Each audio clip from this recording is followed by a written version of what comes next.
Olá, começa agora o Saber Direito Debate. Hoje nós vamos conversar com a professora, advogada, a doutora Ana Cristina Mendonça. Como eu disse, advogada, professora de Direito Processual Penal, que ao longo desta semana, na TV Justiça, ministrou o curso Ação Penal. Tudo bem, professora? Tudo bom, Rimac, como vai? Bem, gostou da experiência de ter ministrado essas aulas aqui na TV Justiça ao longo desta semana? Gostei muito, achei assim bastante produtivo, os alunos que participavam eram excelentes e assim, no início, logicamente, houve um nervosismo natural, eu estou habituada já a aulas online, em vídeo, mas sempre é um ambiente diferente, um pouquinho diferente, mas eu gostei demais. Depois do meados da primeira aula, eu já estava relaxada e me sentindo em casa. Ah, certo. A senhora disse que ministra já aulas, dá aulas online?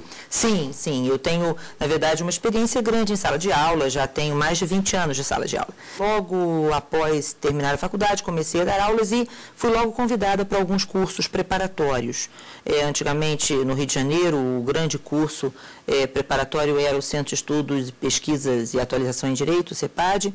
Ainda é um excelente curso, mas assim, foi onde eu comecei e de lá para cá sempre me especializei na preparação de candidatos para as carreiras jurídicas, em diversos cursos e concursos diversos. É claro que talvez perguntar isso para uma pessoa que atua nessa área talvez seja um pouco, digamos, demais. Mas é de fato uma experiência interessante esse aula à distância? O aluno ele consegue assimilar bem? Porque antes a gente tinha muito, num determinado período, ficou muito aquela coisa assim, como tinha aqueles cursos por correspondência, e aí ficou muito aquela coisa assim, olha, não, isso aí não passa do que um curso por correspondência. Mas na verdade não é bem assim, né? Não, e é uma experiência muito interessante. Lógico que o professor presencial, ele tem a visão do aluno, a gente olha para o aluno, a gente consegue saber se o aluno está ou não gostando da aula, se ele está captando a mensagem. Eu, por exemplo, sempre tive uma grande facilidade até de avaliar a pergunta que o aluno ainda ia fazer. Assim, olho para o aluno, sei que ele quer fazer uma pergunta e falo, fala logo e tal. Então, eu tinha um certo receio. Quando ingressei nesse mercado online, à distância, eu tinha realmente um receio de um retorno semelhante ao da sala de aula. Lógico que a primeira vez, da mesma forma que aqui a primeira vez, é sempre uma novidade, existe uma tensão inicial. Mas na medida em que a gente vai trabalhando e começa a receber os e-mails dos alunos, existe inclusive um e-mail de uma aluna em especial que me chamou a atenção, ela falava assim no e-mail, que o carinho, a dedicação, o conhecimento saltavam da tela do computador. Essa frase assim me marcou muito, sabe? Saltar da tela do computador. Em um momento como esse, você percebe que o aluno realmente gosta. E existe uma vantagem, ele assiste onde ele quiser, na hora em que ele quiser, e pode assistir mais de uma vez. Então, realmente, é uma vantagem muito grande em relação aos cursos presenciais. Mas, na minha opinião, nós vamos ser assim, o teatro e o cinema. Né? Agora, bom, por esse curso online, você tem alunos em do país todo. Eu recebo muitos e-mails do interior e sempre achei que fosse um curso de alcance mais para o interior. Mas não, de tempos para cá, cursos realmente, alunos da capital, São Paulo, Rio de Janeiro, Belo Horizonte, Brasília. Então, eu tenho recebido e-mails dos mais diferentes locais, no país todo, e principalmente de áreas concentradas, de capital. Muitas vezes um aluno que faz um curso presencial também faz um curso online. Isso é bastante interessante, porque realmente o curso online ele fica mais acessível. Ele, financeiramente, ele é mais acessível. E existe um preconceito inicial, mas depois que o aluno descobre o curso, ele realmente tem uma tendência a fazer essa opção, né? O que eu lhe pergunto, por exemplo, o que atrai, você sente nas pessoas, porque eu faço aqui, claro, uma dedução de que seria o quê? Por exemplo, a acessibilidade, porque você pode ter aquela aula, como você mesmo disse, no horário que você bem entender. Mas o que seria a questão financeira? Porque no interior também fica claro essa ideia, não tem a instituição. Então, o recurso de buscar um estudo seria esse. né? A maioria das cidades pequenas não tem um curso de direito, uma universidade, uma instituição.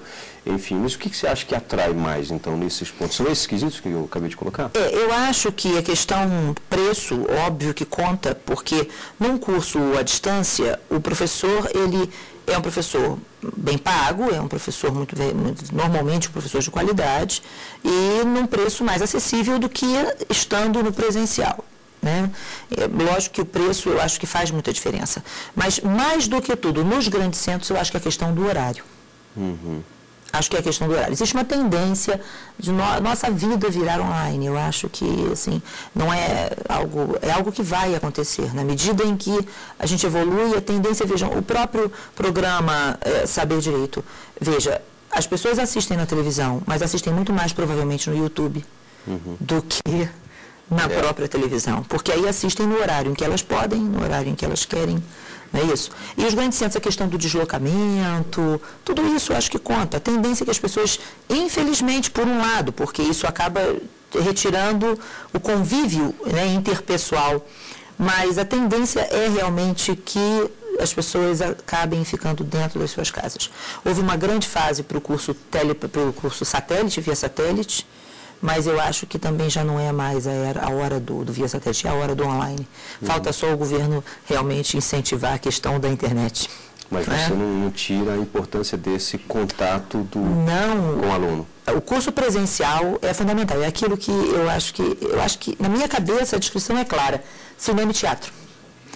Você vai ao cinema, ele é muito mais popular, ele tem mais recursos, ele tem uma facilidade de acesso muito maior e tal, mas o charme do teatro, na verdade, será sempre o charme do teatro. É algo assim, não tem jeito, o presencial vai ser aquela coisa VIP, mas uma coisa selecionada e com acesso restrito, obviamente.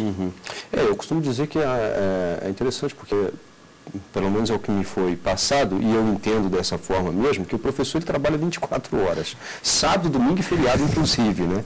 Sim, com certeza. Assim, eu trabalho, eu acho até que meu dia tem mais que 24 horas. Eu normalmente durmo pouco, muito pouco, uma média de 3, 4 horas por noite. E tenho, além da sala de aula, do momento da aula, você tem que preparar as aulas. Óbvio que eu tenho que estar atualizada, eu não posso perder uma jurisprudência, por exemplo, eu tenho que estar... Não basta ler o informativo, por mais que o informativo do Supremo Tribunal Federal seja excelente, ou o informativo do STJ seja excelente, que a internet seja uma via de acesso, eu preciso ler o inteiro teor do voto. É lógico que às vezes o informativo trunca um pouquinho a informação, eu preciso esclarecer para o aluno exatamente o que foi dito. Além da jurisprudência, a doutrina é muito, ela flui muito, os livros novos surgem com muita facilidade, bons autores, às vezes não tão bons, mas existe uma produção doutrinária muito grande e é óbvio que eu tenho que acompanhar isso. Mais do que tudo, e aí é uma coisa assim, da qual eu me gabo muito, eu sou assim, especialista em banca. Veja, como eu enveredei por essa área dos concursos, é lógico que, vejam, não interessa o que eu penso de determinado posicionamento, interessa que o aluno passe. Então, eu acabei ficando assim, aquela pessoa que, se determinado examinador está na banca, eu vou saber tudo que ele pensa, para que aquele aluno daquela prova, daquele concurso, saiba transportar isso, obviamente, de forma adequada para uma questão de concurso. Então, eu acabei virando especialista em banca. Então, isso me toma muito tempo. Um examinador, às vezes, muda num determinado concurso, eu vou caçar tudo que ele fez, tudo que ele escreveu e elaborar todo um perfil para que o candidato saiba realmente como acertar a questão. Bom, já que você fala da banca, o que você diz assim, o que você orienta a pessoa que, nesse momento, o estudante está prestes a enfrentar isso? Eu acho que, assim, lógico que mais do que tudo, para um candidato de concurso, a dedicação é fundamental. Olha só, eu sei que você tem que ir à praia, eu sei que você tem que namorar, eu sei que tudo isso faz parte, não é? Mas tem determinados excessos, assim, praia demais, não dá, não é? Dá para ir numa relaxadinha, leva um livro para ler, então, é aquela coisa, depois que passar, vai ter muito tempo para ir à praia, não é? Mas fundamental mesmo é que o candidato realmente tenha atenção na hora da leitura da prova. Na minha matéria em especial, existe um grande problema, que é a mídia. É uma matéria muito influenciada pela mídia. Veja, a cada dia nós temos um caso. Existe, óbvio, uma revolta popular com a situação evidente. Ou, tempos atrás, tivemos outros casos, sempre casos de muita repercussão midiática, não é? E isso acaba comprometendo o candidato de concurso na minha matéria. O candidato, muitas vezes, ele conhece a doutrina, ele conhece a jurisprudência, ele conhece a lei, mas ele tem uma tendência a buscar a resposta no emocional. E isso atrapalha muito na hora das questões de prova. A banca, ela, na verdade, trabalha com lei, doutrina, jurisprudência e princípios. A lei, ela não trabalha com as questões de mídia e também não me interessam. Muitas vezes, uma questão de mídia é margem para uma elaboração de uma questão, para a elaboração de uma questão. Mas não significa que a resposta é aquela que o candidato quer. A resposta é aquela que... É tomado pela mídia e tomado pela emoção. Exatamente. É aquela que o direito, que ele obviamente conhece, determina. Então, o candidato tem que se afastar muito das questões emocionais nas provas de processo penal e a preocupação com a banca, realmente. Uma prova, por exemplo, CESP, que é uma prova mais direcionada para a área federal, traz sempre muita jurisprudência, você tem que estar atualizadíssimo com a jurisprudência, e além disso, tem questões assim, que são questões de treino realmente em exercícios. Por exemplo, uma frase regra, uma frase exceção, e muitas vezes o aluno, ele vê aquela frase regra e acha assim, mas tem uma exceção, então isso aqui não é verdadeiro. Não, peraí, existe a frase regra, e existe aquela do nunca, do sempre, do só, que são as frases exceções. Então, se a frase é uma frase regra, ela é correta. Mas se ela é uma frase exceção e não existe uma exceção, a coisa se complica, não é? Então, o candidato, ele tem que estar afinado com a banca realmente. Ele tem que saber, por exemplo, que a Fundação Carlos Chagas trabalha mais letra da lei, mas que às vezes trabalha doutrina mais do que jurisprudência, CESP, jurisprudência. Ele tem que saber que uma Fundação Getúlio Vargas está no processo penal enveredando muito para a questão principiológica, e isso foi muito bem demonstrado em algumas provas recentes da OAB. Né? A prova preparatória, a primeira fase da OAB foi uma prova, a primeira prova, inclusive, a Fundação Getúlio Vargas está de parabéns, foi uma prova linda, linda. A senhora falou, inclusive, na prova da OAB, e aí existe sempre aquela polêmica, faz, não faz, no estágio depois de formado, seria já, não, a senhora concorda com a prova, Veja não só, concorda? A senhora acha que esse ainda é o melhor método de... Irmã, que tem que ter prova. Tem que ter prova. E muita gente acha que os professores falam que tem que ter prova por causa dos cursos. Não, não é. Veja só, eu dou aula para o OAB, mas eu também sempre dei aula para outros preparatórios. O aluno, o candidato da OAB, ele tem que entender que sempre houve prova. Sempre houve. Muito, muito, muito pior do que agora. Por exemplo, eu fiz, acho que a segunda prova de exame de ordem. Mas antes, as pessoas que me antecederam tinham que fazer um estágio probatório, depois do estágio probatório tinham que se prestar uma prova oral com uma banca da OAB,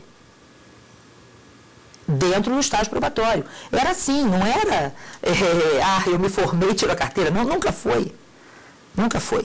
Até que se resolveu fazer um exame adequado, com uma prova escrita, enfim, antes era uma prova oral.